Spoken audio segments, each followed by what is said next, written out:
সাক্ষ্য দিতে আদালতে পরীমনি। ধর্ষণ চেষ্টা ও হত্যা চেষ্টার অভিযোগে করা মামলায় ব্যবসায়ী নাসির উদ্দিন মাহমুদ ও তুহিন সিদ্দিকী অমিসহ তিনজনের বিরুদ্ধে সাক্ষ্য দিতে ২২ সেপ্টেম্বর আদালতে উপস্থিত হয়েছেন পরীমনি। ঢাকার নারী ও শিশু নির্যাতন দমন ট্রাইব্যুনাল ৯-এর বিচারক শাহিনা হক সিদ্দিকার আদালতে সাক্ষ্য দিবেন এই চিত্রনায়িকা। ২০২২ সালের ১৮ই মে আসামিদের বিরুদ্ধে অভিযোগ গঠনের মাধ্যমে বিচার শুরুর নির্দেশ দেন আদালত। পরে ২০২২ সালের ২৯ নভেম্বর পরীমনির আংশিক জবানবন্দির মধ্য দিয়ে শুরু হয় মামলার সাক্ষ্য গ্রহণ। ২০২১ সালের ১৪ই জুন ধর্ষণ চেষ্টা ও হত্যা চেষ্টার অভিযোগে নাসির উদ্দিন মাহমুদ ও তার বন্ধু অমিন নাম উল্লেখ সহ আরও ৪ জনকে অজ্ঞাত আসামি করে সাভার থানায় মামলা করেন পরীমনি। তদন্ত শেষে ওই বছরের ৬ সেপ্টেম্বর মামলার তদন্ত কর্মকর্তা কামাল হোসেন আদালতে নাসির সহ ৩ জনের বিরুদ্ধে অভিযোগপত্র জমা দেন।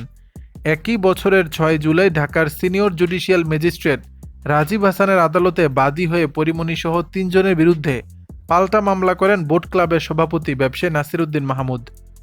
এ মামলার অন্য ২ আসামি হলেন পরীমনির সহযোগী ফাতেমাতুজ জান্নাত বনি ও জোনায়েদ বোগদাদি জিমি ওরফে জিম। মামলায় উল্লেখ করা হয় পরীমনি ও তার সহযোগীরা অ্যালকোহল সেবনে অভ্যস্ত। তারা সুযোগ বুঝে বিভিন্ন নামিদামি ক্লাবে ঢুকে অ্যালকোহল পান করেন এবং পার্সেল নিয়ে মূল্য পরিশোধ করেন না। পরীমনি তার পরিচিত পুলিশ কর্মকর্তাদের দিয়ে মিথ্যা মামলা করিয়ে হয়রানির ভয় দেখান। বাদী নাসির উদ্দিন মামলায় আরও উল্লেখ করেন পরীমনি ও তার সহযোগীরা তাকে মারধর ও হত্যার হুমকি দিয়েছেন ও বোট ক্লাবে ভাঙচুর করেছেন। এ ঘটনা ধামাচাপা দেওয়ার জন্য পরীমনি সাভার থানায় বাদী নাসির উদ্দিন সহ ২ জনের বিরুদ্ধে ধর্ষণ চেষ্টা ও হত্যা চেষ্টার অভিযোগ তুলে মামলা করেন। দর্শক, বিষয়টি নিয়ে আপনাদের মতামত জানাবেন নিচের কমেন্ট বক্স।